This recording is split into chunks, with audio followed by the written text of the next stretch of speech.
안녕하세요. 문화캐스터 레몬입니다. 오늘 함께 볼 작품은 얼랭님께서 댓글로 신청해주신 이청준 작가의 눈길입니다. 1977년에 발표된 작품이고요. 얼마 전에 줄광대의 삶을 다룬 이청준 작가의 단편 줄도 19화로 업로드 해두었으니까요. 같이 보시면 좋아요. 자, 이렇게 구독 꾹 누르시고 좋아요 꾹 눌러주시면 작품이 업데이트 될 때마다 받아보실 수 있을 거예요. 눈길은 아마 많은 분들이 잘 알고 계시는 작품일 거예요. 중고등학교 교과서에도 실려 있고요. 워낙 유명한 작품이기도 하니까요. 저도 어릴 때 눈밭을 걷는 주인공을 상상하면서 인상이 꽤 강렬하게 남았던 작품인데요. 이렇게 또 소개하게 되니까 감회가 남다르네요. 문학은 어릴 때 읽는 거하고 나이가 좀 들어서 읽는 게 다 느낌이 다르잖아요. 그래서 또 매력적이고요. 먼저 주인공부터 살펴볼까요? 주인공은 36 정도 되는 남자예요. 어릴 때부터 도시에서 홀로 유학하고 집에 손 벌린 것 없이 살아남은 사람이라 한마디로 난 빚진 게 없어 라고 생각하는 사람이에요. 소설 속에서도 뭐라고 나오냐면요. 내게 빚은 없었다. 노인에 대해선 처음부터 빚이 있을 수 없는 떳떳한 처지였다라는 말을 되뇌는 걸로 봐서 진짜 그렇게 생각하고 있는 것 같아요. 왜냐면 나는 여름을 맞아서 지금 아내와 함께 늙은 어머니네 시골집으로 휴가를 왔거든요. 그런데 어머니가 사시는 시골집은 말 그대로 어떤 집이냐면요. 낡디 낡고 비좁고 음습한 데다 단칸방이에요. 단칸 오두막이거든요. 아니 이런 상황을 보면 어머니가 안쓰러워서라도 마음이 안 좋을 텐데 아니 안 좋은데 일부러 노골적으로 무시하는 걸까요? 어쨌든 나는 빚이 없어 이렇게 생각하면서 요즘 말로 정신승리를 합니다. 늙은 어머니도 그렇게 생각하시는 것 같아요. 이 대목이 좀 안쓰럽죠? 아무래도 나이가 들면 몸 여기저기 불편한 곳이 한두 군데가 아니잖아요. 그런데 아들이 지나가면서 권하는 작은 수술도 이런저런 말로 쳐내시고 거절을 하십니다. 아주 오랜만에 어머니가 사시는 이곳에 온 것도 본인이 오자고 해서 오기는 했는데 오히려 살가운 건 부인이에요.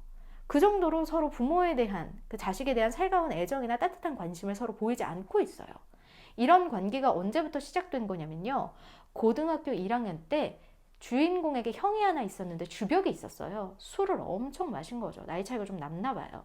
그래서 그 주벽 때문에 집안도 풍비박산 난 데다가 갑자기 형이 세상까지 뜨면서 형의 가족 있죠. 조카들에다가 갑자기 홀로 된 며느리까지 남기고 가서 집도 넘어가고 온 가족이 갈 데도 없어졌거든요. 그러니까 어머니가 어린 나에게는 신경을 써줄 수가 없었던 거예요. 뭐 이쪽에서도 어머니를 찾아가야겠다 이럴 겨를이 없어요. 여유가 사치가 되는 삶이었던 거죠. 이런 갑작스러운 가난 때문에요. 그렇게 대학도 군대도 갔다 오고 나니까 너무 오랜 시간이 지났죠? 대면대면해진 거예요. 노인과 나는 결국 그런 식으로 서로 주고받을 것이 없는 처지였다. 노인은 누구보다 그것을 잘 알고 있었다. 그렇기 때문에 내게 대해선 소망도 원망도 있을 수 없었다. 주인공은 계속 이런 식으로 생각을 합니다.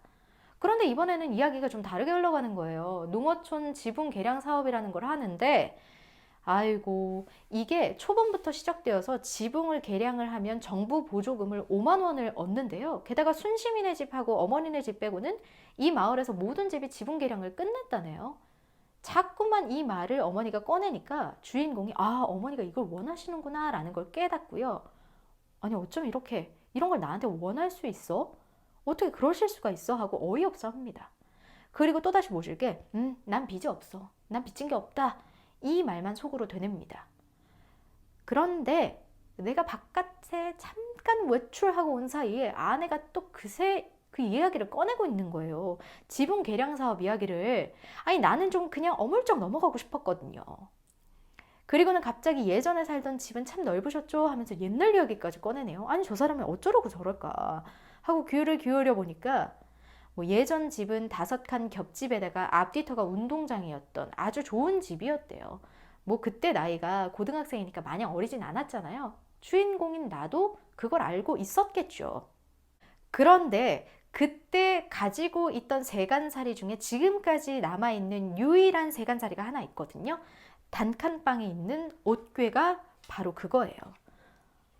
아내가 그거라도 버리시면 좀 넓어지지 않냐면서 옷괴 얘기를 꺼내는 거예요. 근데 난 그 얘기 꺼내는 게 너무 싫어요. 왜냐면 그게 나를 유일하게 찔리게 만드는 거거든요. 나는 그걸 볼 때마다 액면가 없는 빈 문서를 만난 것 같다라고 이야기합니다. 그때 집이 걱정되어서 공부하던 KC에서 집으로 잠깐 돌아온 적이 있었거든요. 이미 집이 팔렸었는데 어머니가 그 옷괴를 둔 방 하나를 하루만 빌려달라고 새 집주인에게 부탁을 한 거예요. 그래서 거기서 나를 재우고 더운 밥을 먹이고, 그리고 내가 다시 KC로 떠날 때가 돼서야 그 집이 팔렸다는 사실을 이야기해 주셨거든요. 그러니까 이 옷괴는 어머니의 배려와 애정이 담긴 옷괴인 거죠. 솔직히 아내도 그 내력을 나에게 들어서 알고 있어요. 그러면서도 어쩌면 그 이야기를 통해서 어머님이 자신의 감정을 털어놓으시지 않을까? 그러면 지금 밖에서 듣고 있을 남편이 그걸 알아주지 않을까? 라는 걸 노린 거예요. 나는 밖에서 그걸 조마조마하게 듣고 있습니다. 하지만 어머니는 끝끝내 감정을 털어놓지 않으셨어요. 그리고 내가 다음날 좀 못나게 나 내일 갈래요 하고 한사코 우기니까 묵묵한 얼굴로 막걸리를 한 잔 주시면서 그래 그럼 일찍 자라 하고 해주십니다. 그렇게 한 잔 걸치고 잠속을 헤매는데 단칸방이라고 말씀드렸죠. 이 단칸방에서 주인공이 자는 줄 알고 아내와 어머니가 도란도란 그날 이야기를 또 하는 거예요. 그날은 하얗게 눈이 쌓여서 고개를 넘기도 힘든 날이었는데요. 그날 어머니가 아들을 차 타는 곳까지 바래주겠다고 우기셔가지고 데려다 주신 날이었어요. 어머니는 역시 그때 일만은 아직도 잊지 못하고 계셨어요. 하얀 눈밭이라고 했잖아요. 어머니 혼자 눈길을 돌아오다가 보니까 그 길에는 아직도 우리 둘 말고 아무도 지나간 사람이 없었다 이런 얘기를 하세요. 그래서 그 길을 눈물을 엉엉 뿌리면서 혼자 돌아오셨다는 거예요. 나는 여기서 눈물을 멈출 수가 없었습니다. 자는 척 하는데요. 눈에 가득 차올라요. 막 눈물이. 그제서야 자기가 모르던, 아니죠. 지금까지 모르는 척 하고 싶었던 비즈를 깨달은 거죠. 아내는 이미 남편이 안 자고 있는 걸 알아요. 그래서 뭐라고 얘기하냐면 뭐 일어나 보세요. 일어나서 좀 말 좀 해봐요. 라고 하지만 나는 끝까지 못 들은 채 합니다.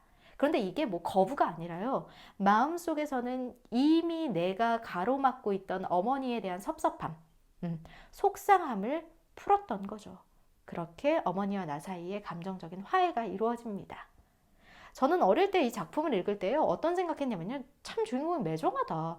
어쩜 저렇게 못됐나 이런 생각을 했어요. 그런데 시간이 지나고 여러 사람을 만나고 이런저런 상황에 처하고 하다 보니까 마냥 주인공을 모질게만은 볼 수 없다는 생각이 들더라고요. 저도 대학 다니고 취업 준비할 때 옆에서 부모님이 막 빵빵하게 지원해주는 친구들 좀 부러웠거든요. 뭐 흔히 다니는 해외여행도 저는 대학 다닐 때는 못 가보고요. 일을 하고 나서야 갈 수 있었어요. 전 그래도 긍정적이고 독립적인 성격이라서 혼자서 돈을 번다는 게 그다지 버겁지는 않았는데 솔직히 아쉬운 마음이 없지는 않더라고요. 그러니까 이 사람의 마음도 이해가 되는 거예요. 소설에는 나오지 않았지만 이 사람 모든 걸 혼자서 해내느라 얼마나 지쳤을까 하고요. 그리고 그게 괜히 비뚤어져서 관계를 정리하는 방향으로, 그리고 그 감정을 차단하는 방향으로 나온 거죠. 자, 이청준 작가의 눈길 여러분은 어떻게 읽으셨을지 궁금하네요. 지금까지 문학캐스터 레몬이었습니다.